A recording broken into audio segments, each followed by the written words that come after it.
तिवारी जी, जरा क्लियर कीजिए स्टैंड। क्या ये इंडिया अलायंस सनातन पर हमला करके या हिंदुओं को तोड़कर वोट बैंक की राजनीति करेगा जाति के नाम पर?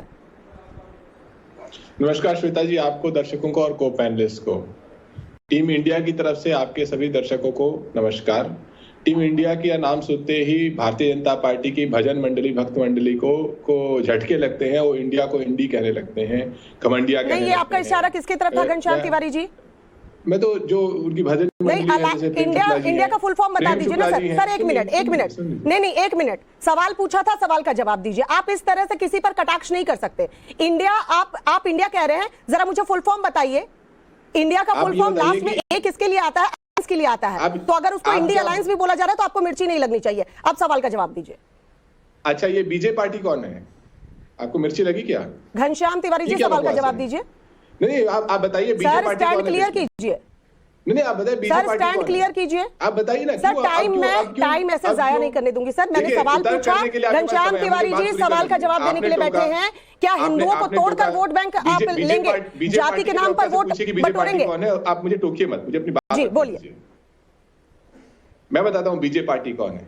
बीजे पार्टी है बड़ी जातियों की पार्टी, जो लगातार देश के जो बहुसंख्यक लोग हैं, बहुजन लोग हैं, जो दलित हैं, गरीब हैं, अति पिछड़े हैं, अल्पसंख्यक हैं, किसान हैं, युवा हैं, महिलाएं हैं, उनके खिलाफ काम करते हैं। बीजे पार्टी के प्रमुख नेता कौन है? ब्रजभूषण शरण सिंह, बिल्किस बानो के रेपिस्ट, बाबू बजरंगी।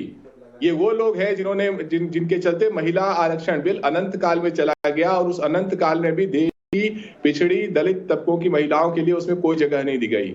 ये वो लोग हैं जो नाथूराम गोडसे के फॉर्मूले पे चलते हुए अंग्रेजों के साथ खड़े रहे। जब देश सामाजिक न्याय की लड़ाई लड़ रहा था तो वो मनुस्मृति के साथ खड़े रहे, तिरंगा के खिलाफ खड़े रहे।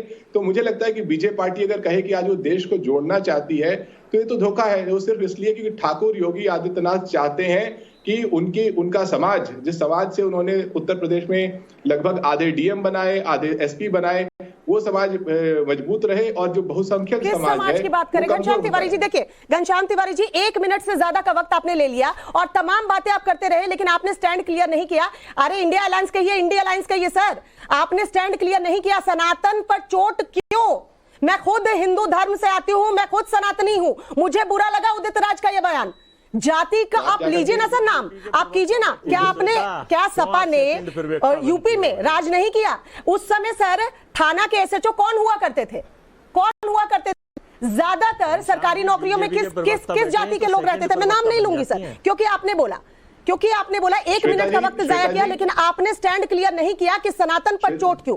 मैं कपिल सर के पास जाना चाहूंगी। कपिल सर, तमाम जो अलायंस है इस वक्त, इंडिया अलायंस या इंडिया अलायंस, हम बोलेंगे इंडिया अलायंस, जो ये अलायंस है, इसमें तमाम पार्टियों के नेता सनातन पर एक एक कर चोट कर रहे हैं और हम चला भी रहे। देखिए लगातार खुद कांग्रेस के अध्यक्ष, उनके बेटे भी कह रहे हैं। और दूसरा चेहरा देखिए सर कि खुद अभी उदयनिधि स्टालिन का देखा कितना बवाल हुआ, और उनकी ही बहन जाती हैं। अभी कल की बात है सर, पूजा अर्चना करती नजर आ रही है, और हमने बकायदा टाइम्स नाउ ऑफ भारत पर दिखाया कि कैसे पूरा स्टालिन परिवार पूजा पाठ करता है। तो ये दोहरा चरित्र क्यों?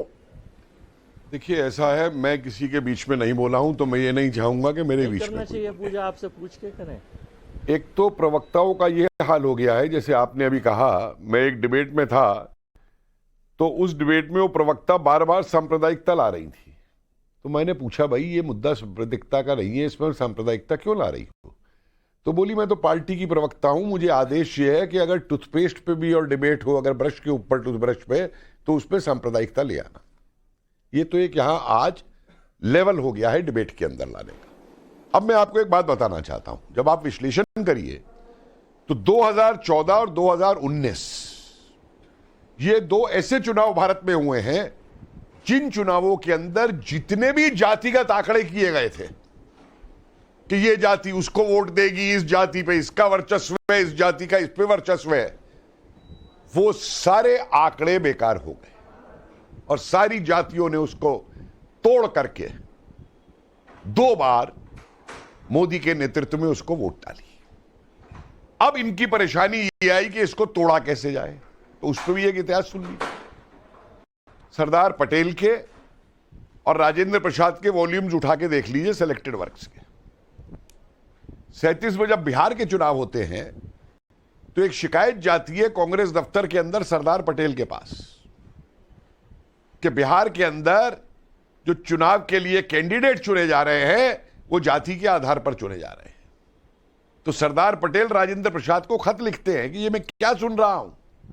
तो जवाब जाता है कि हां आप सही सुन रहे हैं, क्योंकि हमारे लिए पहला काम जो है अपने कैंडिडेट को जितवाना है, इसलिए हम जातिगत टिकट दे रहे हैं। यहां से भारत के चुनावों के अंदर जातिगत टिकट शुरू हुआ। अगर मैं इतिहास में बोलता हूं, मैं तथ्य में बोलता हूं, जिस दिन मैं अपनी बात को मेरी कोई झूठी साबित कर देगा मैं बोलना छोड़ दूंगा इस देश के अंदर। अब आइए जातिगत के ऊपर। जो लोग आज जातिगत संस्था की बात कर रहे हैं, इसकी सेंसस की, मेरा उनसे हाथ जोड़ के एक निवेदन है। श्रीमान जी, 1871 की जो सेंसस अंग्रेजों ने की थी, नेशनल आर्काइव्स के अंदर उसकी जो फाइलें पड़ी हैं, जो निर्णय लिए गए कि जातिगत क्यों की जाए, एक बार उन फाइलों को पढ़ ले जाकर, एक बार, कि देश को तोड़ने के लिए, बांटने के लिए समाज को, और केवल हिंदू समाज को ही नहीं। और उसके बाद क्या करते हैं वो मैं बताऊं आपको। भारत के कई ऐसे समुदाय, व्यावसायिक समुदाय, कुम्हार, माली, यानी लोहार, एक सेकंड मुझे बोले, ये कंप्लीट कर रही है। कुम्हार, माली, सर जल्दी से, समझे? हाँ। ये कभी भी नीची जाति नहीं थे। तेली, लेकिन इन सबको अंग्रेजों ने लो कास्ट बनाया। और हमारे सामाजिक सुधारवादी, मेरी तो कांग्रेस के प्रवक्ता से कहना है कि कांग्रेस हमेशा इस बात पे लड़ती रही कि जातिवाद का विरोध होना चाहिए। और एक आखिरी बात और मैं कह के छोड़ रहा हूं। अब जो ये आज डिमांड आई है, ये बहुत महत्वपूर्ण है। हाँ। ये जो डिमांड आ गई है कि साहब जिसका जितना वो है परसेंटेज, उतना उसको हिस्सा मिलना चाहिए प्रशासन के अंदर। तो भाई मैं तो एक बहुत बढ़िया फॉर्मूला दे रहा हूं बिहार के लिए। बिहार के टुकड़े कर दीजिए, 17% वालों को 17% टुकड़ा दे दीजिए बिहार का, वो अपना राज कर ले, सारा प्रशासन संभाल ले। जो 4% वाले हैं उनको बिहार का 4% टुकड़ा काट के दे दीजिए। घनश्याम तिवारी जी, ये